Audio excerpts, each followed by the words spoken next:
Okay, let's go. Oh, you're yellow or blue? Oh, no. Where are you guys? Oh, you're up there.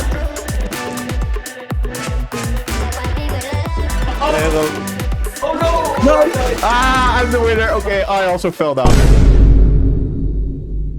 It's Kekdot episode 3, guys. We hope you liked that intro. We worked so long on that, and that sequence in our engine took us so many hours, but it finally worked out. 100 keyframes later, and a lot of keyframes later. But that's not important right now, because we have hit 100 subscribers. Yay! Confetti, confetti pop. Pretty quick. That's amazing. And now we have one video that is at, I believe, 1.2k views, so we're really happy with that. But let's move on to this week's video. So for this week's video, we decided to make Fall Guys' Hexagon. And if you haven't heard of Fall Guys or Hexagon, then I know, man. Well, it's one of the most popular games in the last couple months. It's a really popular game. It's a free-for-all. You are on these panels and there's different layers and you have to run on these panels, and then the last person that hits the bottom layer is basically the survivor and the winner. So what we did is that we went ahead and went into the city and asked people whether or not they have ever played Hex-a-gone. Here's how that went. Hey guys. Hello, King. What?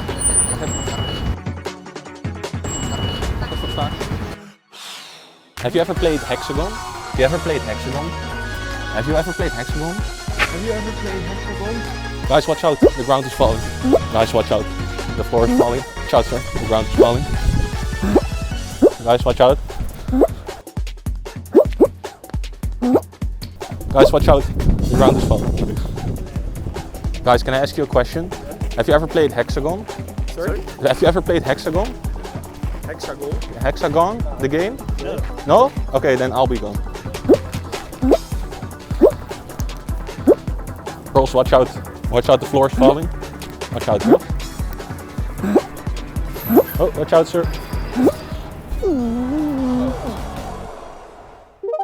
Hope you guys liked that little prank. Now it's time for what you clicked on this video for, which is how we created our own version of Fall Guys' Hexagon named Shape-a-gone. First order of business was figuring out if we could nail the core gameplay mechanics from Hexagon, which turned out to be fairly easy. So easy in fact that Wim figured this out with only 5 minutes of experimenting.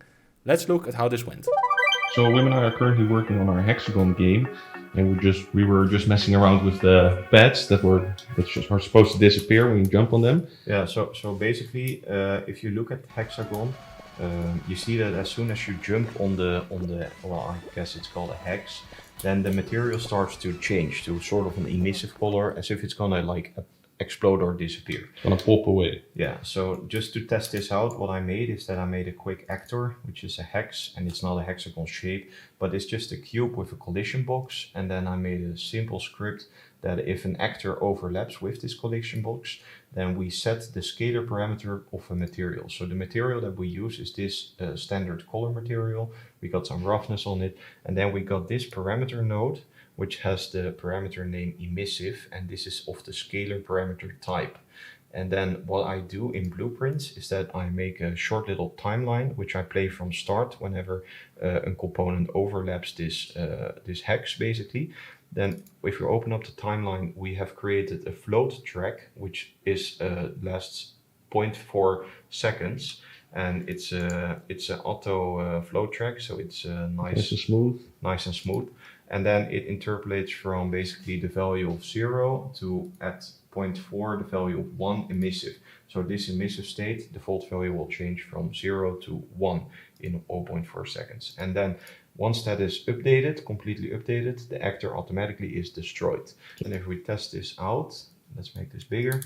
Then here we have our little hexagons for in the game. Just imagine it's a hexagon. When you jump on it, they become emissive. Oh, and then it's a little bit hard. Well, as you can see, they become emissive. Yeah. I'm not a bad player at Hexagon. But you see the and then you should be able to jump from one to the other. So that's basically the basics of how this Hexagon game is going to work. Each and every level would be like this one. So look, we basically duplicate these like this. So we get multiple of these, and then what we do is that we select all these hexes and we basically drag a level above it and above it, etc. like this.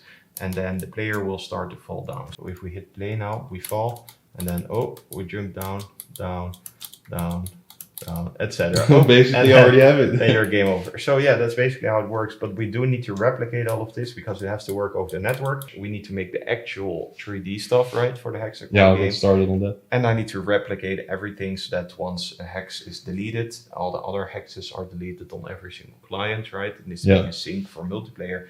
And some user interface would not be bad, so you can actually see who's winning, and etc., etc. Well, we actually wrote on the board that it is now Saturday, which means it's Screenshot Saturday on Twitter. Oh yeah. And we're going to be making a screenshot. Unreal Screenshot Saturday. So we got all these cool screenshots on our Instagram and on our TikTok, so you should check that out. And we are going to make screenshots of these. And hopefully if we get far today with the Hexagon game, we can perhaps post a screenshot of our Hexagon version. Yeah, I mean, we can already almost post what we have so far, but yeah, I think we should make a nice screenshot of our arena. We should make a nice screenshot of our arena, post it on Twitter. Yeah.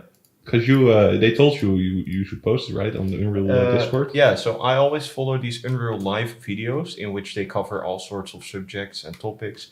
And they were live with 120 viewers, and I was typing like, oh, I love this system that they were working on currently. Then I said, I also use this for my game. And then they asked, oh, what is your game? You should send us some screenshots. And then they recommended that we actually partake in Screenshot Saturday, which I had never heard of. So yeah, we're going to partake in that. I think that's good. Maybe that will help us get out there a little bit more, because we do work hard on these videos, but it would be nice to also see that our projects and stuff would be shared with more people. So yeah, that's all for now. I think we should I get started on more programming. So yeah, let's do that.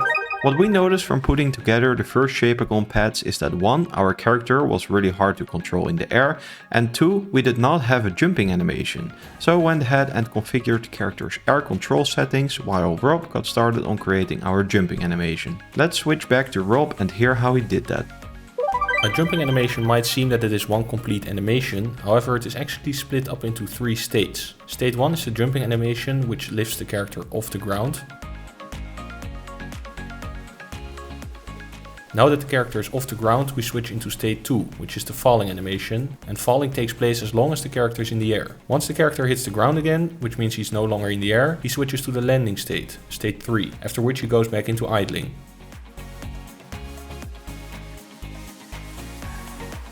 The states of the animation are determined inside of Unreal Engine's animation blueprint, more specifically in the state machine.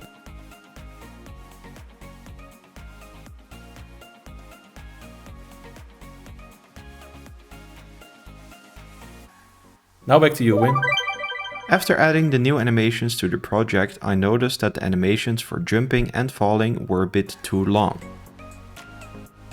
Looking at the Unreal Engine mannequin, I noticed that their jumping and falling animation was only 5 frames long, 0.2 seconds, so we had to correct ours accordingly. We then tested the adjusted animations out and all worked fine. While we were at it, we decided to add a random idling event to make the character and game overall a bit more interesting and alive. This is also the start of our emote system on which we're working for our upcoming devlogs. A thinking animation is the first animation that we implemented. We wanted to express ourselves first, and as developers we do a lot of thinking. If you're interested in seeing how I set up this idling system and make it fully multiplayer ready, then be sure to check out our last tutorial, Animation Replication in Unreal Engine 4. Currently, all of the connected players to the session spawn in the plaza. The plaza is the main social hub from which all other minigames can be directly played or entered. In the near future, the plaza will be updated to an actual city type map in which players can also shop and, among other coming features, enter their private condos. For now, all we have in the plaza as actual content is the robot battle minigame and some physics balls. This game is one of the many games which players can play directly within the plaza, meaning that they are not teleported to a separate level. Some other minigames that we are currently working on, Hex-a-gone being one of them, require a bit more performance power, hence we developed these games in their own custom maps with each their own custom game mode and player controllers for easy control of specific gameplay programming. Since Hex-a-gone is the first game for which we use this setup, this meant that we now had to figure out how to server travel. I specifically used seamless travel. This basically means that we teleport players to new maps without disconnecting them from the session. We then came up with the idea of having an entrance to our minigame which has a teleportation pad with a board that displays the required amount of players to start the game.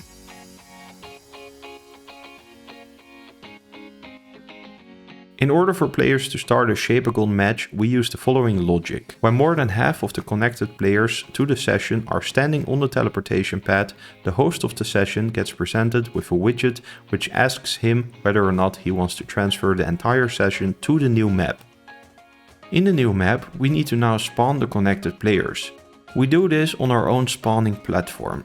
From here, players can use a transportation platform which brings them to the top of the Hex-a-gone tower where they can initialize the minigame. For players who don't feel like participating and would rather spectate, we came up with a fun idea for them to be able to view the minigame live in action. For this we came up with a big spectator ring and 2 floating pads which they could use to move around the map. One being a physics replicated hover pad and the other being a UFO type pad which they could actually use to fly around with multiple friends at the same time.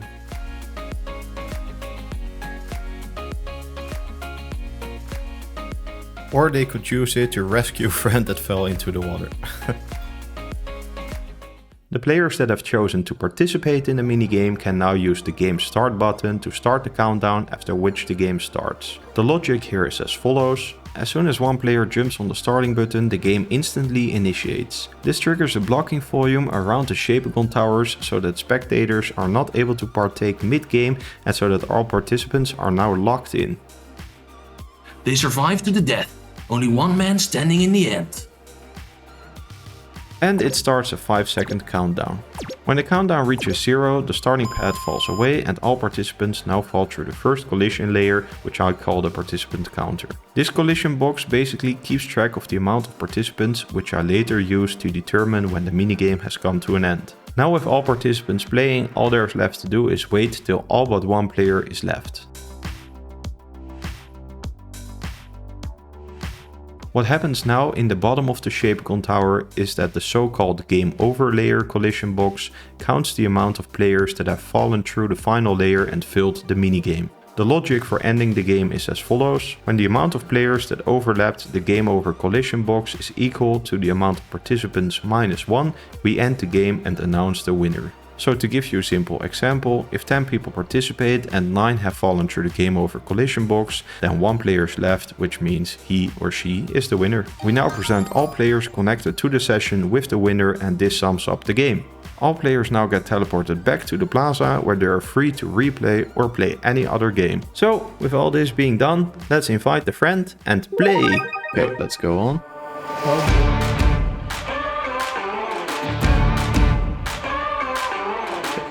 Guys, best of luck. 5, 4, here we go. 3, 2, 1. Okay, let's go. What, you're yellow or blue?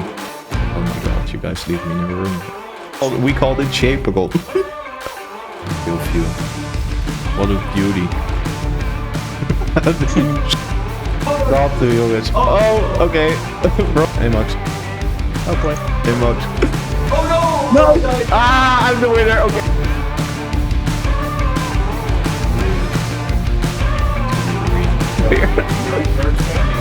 Yeah, okay, never mind. Well, jump on. Cheat.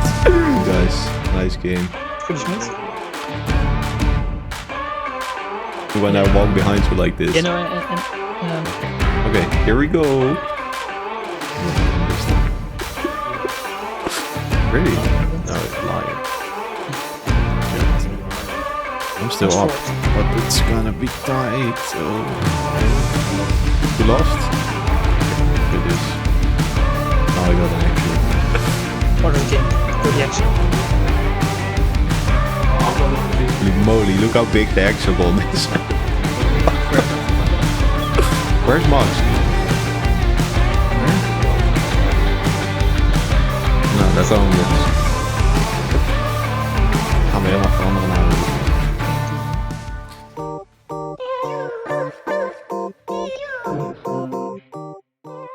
We hope you guys enjoyed all of this video stuff for this week. It was a rough, tough, long video.